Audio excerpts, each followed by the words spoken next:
I am currently going sideways in a car that came out the same year as World War II. How is this even possible?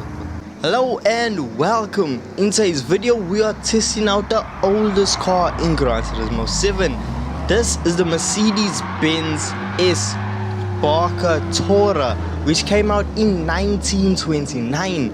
This car is as old as World War II. This car is almost 100 years old, and we're just gonna see how it feels and performs and maybe put it up against some modern competition. Now, I'm not only interested in this car because it's old, it's also because of the statement that they said when talking about this vehicle. So not only is it a priceless gem, but it also takes a certain amount of grace to drive this vehicle. And as you know, if you've watched the channel, I'm one of the most graceful drivers out there. Come on. So what is it like being behind the wheel of this absolute antique? So when you first come up to a corner, you might be greeted with a bit of understeer. But the minute you put your accelerator down and you are still going around a bend, the rear end will begin to step out, which for me is quite surprising. But to you it might not be, because this is powered by a 6.7 liter inline 6 engine that is supercharged, that produces 177 brake horsepower. I don't know how it was possible back in the day to have such a massive engine supercharger on top of that and produce less than 200 horsepower. But because of that figure, you are able to take it around corners absolutely flat out, because if we're being honest, you're not actually going that fast, so there's no need for you to brake. Now with this 177 brake horsepower, it is able to take the car upwards of 200 kilometers per hour, which I'll give it to it for a car of its time and just what it is quite impressive. But what still baffles me now is that this car performs better than you would expect. It doesn't actually perform like a vehicle that was made in 1929. It feels like your average run-of-the-mill car that was made in the 80s, somewhere around there. Because you can feel, okay, it's not a modern vehicle, but it doesn't feel as old as the car actually is. I imagine this car being a bit boring and, dull to drive, but it's honestly not. And I am super happy about this, because with the price tag that comes along with this vehicle, you would hope that you would receive some sort of excitement, because for this piece of history you are gonna have to cough up 13 million credits, and that is a lot of money considering the fact that you can't actually use this car. Because if you go through the races that are currently in Gran Turismo, I even looked at the historic races, for example, and you aren't able to use this vehicle. The Mercedes-Benz is too old for the historic sports cars challenge. So you're basically paying 13 million to just have a collector's item. And it seems like they were able to put a price on this priceless gem. Something that caught me off guard about this car is the fact that we're able to upgrade it. Yes, we are able to take this car and improve on the 177 brake horsepower and reduce the weight from 1200 kgs. So my thing is, I don't know why in my head I thought this car would be a whole lot heavier, but apparently it's not. It's actually a lot lighter than a lot of modern sports cars. And once we're done fully upgrading this vehicle, we see that we actually have some performance stats that can rival some modern sports cars. I am now behind the wheel of a 2020 Honda Civic Type R.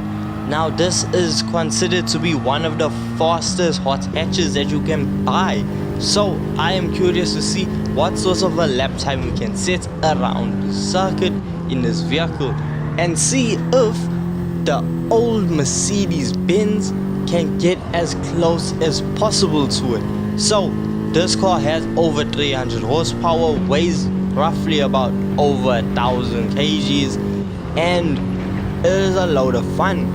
Now coming through some corners you're able to take it flat out, others you do need to brake because you are carrying a lot more speed than your old standard Mercedes-Benz. Now this car is front wheel drive, so we don't even really have to worry about the tail stepping out. However, we do have to combat understeer. But anyway, so at the end of our flying lap we set a 155.658, which I think is quite a decent time for the performance stats of the Honda Civic. Now behind the wheel of the fully upgraded Mercedes we can feel the power difference, and we're actually able to spin out, which shows how much more power there actually is now that the car is fully upgraded. And to be specific on the performance stats, the fully upgraded Mercedes-Benz produces 359 brake horsepower, which is more than 40 brake horsepower more than the standard Civic. And where the Civic comes in at a weight of over 1,300 kgs, the Mercedes only weighs 990 kgs. It's under 1,000 kgs, which, if we think about it, actually makes it a really good performance vehicle. It's basically a Lotus Exige, and you might actually be convinced that you are driving a Lotus because of the way this car is able to take corners. Yes, we did tune the suspension to make it easier to make around some turns, so yes, the car is able to have less body roll and just power through the corners a lot quicker. But the thing is, with the added power, even with racing soft tires now applied, the car is still able to throw out that iconic bow tail design. So yes, you do not lose whatever fun you had with the standard Mercedes. And that's what I actually love about this vehicle, because a lot of people will look at it and just not be interested at all. It's some old antique Mercedes that not really much people are gonna be interested in. However, this is an experience that I say this about almost every car, but you won't feel anywhere else. And that's what I love about Gran Turismo. They make the cars unique, and every time you jump into a vehicle, it doesn't feel like the last one you are in, unless you're jumping between a Subaru BRZ and a Toyota 86. It's the same car, just different badges. Now, coming up to the end of our lap, we see that we have absolutely smashed the lap time of the Honda Civic by setting a 147.7. And the crazy thing is, the following lap we go even faster by setting a 146.5, dominating, almost smashing the Honda Civic's lap time by almost 10 seconds. So yes, this car is quite old, but it can still perform with the best that modern day has to offer.